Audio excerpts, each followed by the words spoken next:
पहुंच के डफरा के तीनों मिक्सचर बा स्वर कहाँ से बा मास्टर बतावा।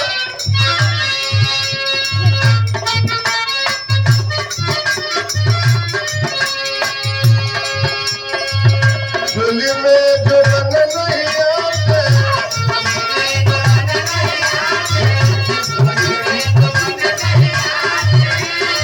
ये घरी बियाह हो जाता सवेरे विदाई हो जाता। पहले के जमाना में बियाह होके एक बात 3 साल पर 5 साल पर 7 साल पर 9 साल पर 11 साल पर गौना हो बियाह हो गई रहने लड़की के। जब जवानी के दहलीज पर आई शरीर में जवन कपड़ा पहिरते भाई के जब एने ओने करते ओकरे देख के कपड़ा एने खींचते चर ओकरी देख के कपड़ा फाटता।